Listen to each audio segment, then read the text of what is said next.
Dulu perempuan tinggal di dalam rumah tangga untuk kecuali memasak, membuatkan pakaian bagi suami dan anak. Dulu perempuan sendiri yang memintal, menenun, menyulam, menjahit. Sebagai juga di negeri kita dulu, tiap-tiap perempuan tinggal di rumah untuk menenun atau membatik. Dulu perkataan ia saleh dan menenun adalah pujian yang tertinggi yang orang tuliskan di atas batu kuburan orang perempuan yang sudah mati. Tetapi kini pada akhir abad ke-18 itu, karena revolusi industri itu, maka bukan saja semua bahan-bahan pakaian itu tak perlu lagi ditenun sendiri dengan banyak susah payah, melainkan dapat dibeli dengan harga yang amat murah, sehingga banyak perempuan menjadi merdeka dari pekerjaan di rumah itu. Tetapi mesin-mesin yang dipakai di pabrik-pabrik itu tidak perlu pula pelayanan oleh banyak tenaga laki-laki. Tenaga perempuan dan tenaga kanak-kanak mencukupi buat pekerjaan meladeni mesin-mesin itu. Perempuan dan kanak-kanak diundang bekerja ke dalam pabrik. Maka perempuan yang berwindu-windu, berabad-abad tadinya tertutup di dalam rumah tangga itu, karena kesempitan nafkah hidupnya, menjadi terleha bersama-sama anak-anaknya ke dalam pabrik, ke dalam masyarakat, ke dalam produksi masyarakat. Perempuan-perempuan dan anak-anak itu menjadi kaum buruh.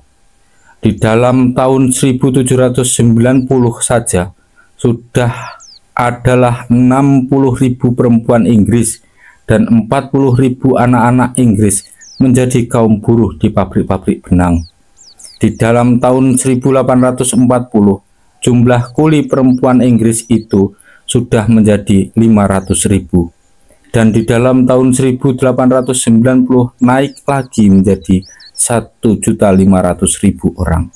Dan bukan di negeri Inggris saja, di Prancis, di Jerman, di Belgia, di negeri Belanda, di mana-mana saja industrialisme ini menghancurkan tembok-tembok beton pengurungan perempuan.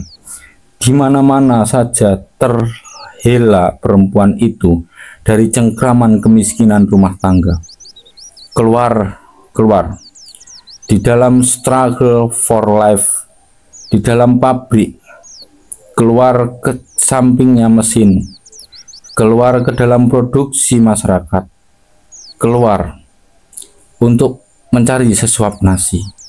Di dalam tahun 1909, di negeri Belanda adalah 28% dari semua perempuan bekerja sebagai buruh, dan jumlah ini adalah 18,3% dari semua jumlah kaum buruh di dalam totalnya. Gugurlah ini tradisi, gugurlah segala moral, gugurlah segala kebiasaan-kebiasaan, bahwa sudah penghidupan menurut kodrat perempuan mendekam di dalam rumah tangga. Gugurlah semua anggapan bahwa perempuan tak dapat makan kalau tidak disuap oleh kaum laki-laki. Gugurlah semua paham bahwa perempuan tidak dapat dipakai buat pekerjaan masyarakat. Di manakah orang mau berkepala batu menetapkan penghidupan menurut kodrat perempuan menenun di rumah dan menanak nasi, kalau perempuan itu sendiri di akhir abad ke-18 dan di abad ke-19 dengan bermiliun-miliun membuktikan kepada dunia bahwa ia cakap memegang mesin, cakap ikut menjalankan teknik, cakap menjadi pekerja industri, cakap campur di dalam perusahaan. Di negeri Jerman saja di dalam tahun 1882 sudah ada 4.250.000 kaum buruh perempuan. Di dalam tahun 1895 lebih dari 6.500.000 orang, dan di dalam tahun 1907 jumlah ini telah mencapai 9.500.000 orang. Memang sebelum di Eropa ada aturan-aturan yang melindungi kaum buruh. Sebelum di situ ada undang-undang perburuan. Maka kaum perempuan dan anak-anak itulah yang paling laku sebagai kaum buruh. Apa sebab?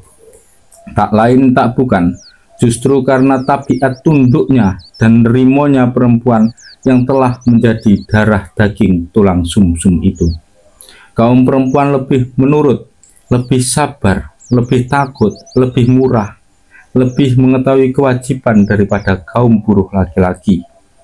Yang tersebut belakangan ini selalu besar mulut, sering mabuk, sering memberontak, dan mahal upahnya. Upah satu orang laki-laki boleh dipakai buat 2 orang perempuan. Dan mesin tenun dan mesin pintal memang lebih sempurna dijalankan oleh tangan perempuan yang lebih halus daripada tangan laki-laki.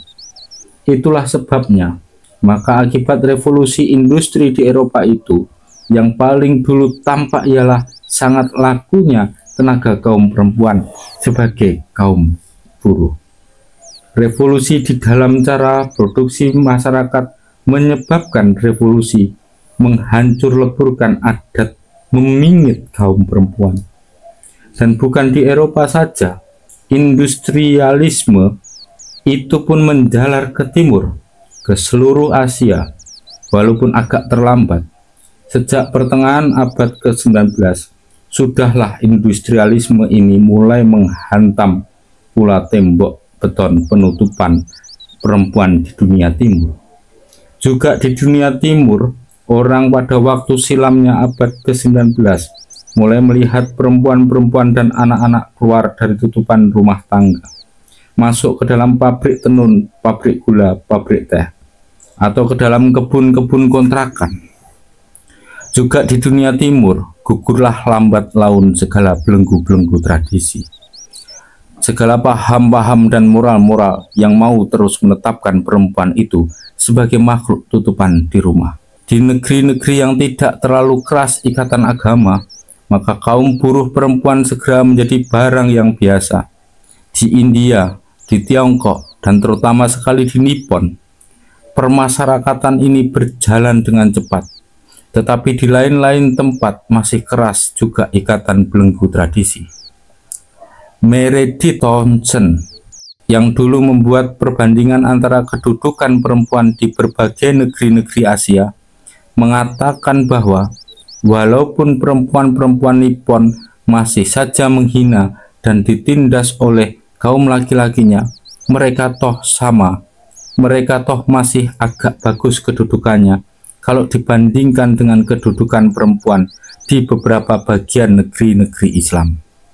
Hukum-hukum Quran yang mengasih kedudukan baik kepada mereka itu diabaikan orang sehingga seperti huruf mati belaka kalau melihat praktek penindasan sehari-hari. Paham-paham yang asalnya dari zaman kaum kolot masih ditegakkan orang di banyak bagian negeri-negeri Islam. Tetapi bagi siapa yang mempelajari gerak masyarakat dan sejarah dan cukup lebar-lebar matanya untuk membanding-bandingkan tingkatan-tingkatan masa dan sejarah, bagi dia tampak pula bahwa kaum kolot itu sebenarnya memperjuangkan satu perjuangan yang kalah. Juga di negeri-negeri Islam, proses masyarakat ini akan menghancurkan anggapan bahwa penghidupan menurut kodrat perempuan hanyalah melahirkan anak-anak, serta menjadi penjaga yang setia dari rumah tangga saja. Juga di negeri-negeri Islam, proses masyarakat ini menghela, menarik, mendorong perempuan itu ke dalam gelanggang pergolakan masyarakat, menaikkan derajat perempuan itu menurut tinggi bagiannya di dalam proses produksi masyarakat. Sebab di dalam hal ini tiadalah perbedaan antara kekuatan tenaga proses masyarakat di timur dan di barat. Yang berbeda hanyalah temponya belaka, cepatnya atau lambatnya. Demikianlah pengaruh industrialisme itu atas nasib kaum perempuan marhen di benua Eropa dan Asia. Tradisi penutupan dan pengurungan dihantam hancur lebur oleh industrialisme itu. Dan begitu pula tradisi bahwa hidupnya perempuan harus selalu tergantung kepada nafkah dari laki-laki.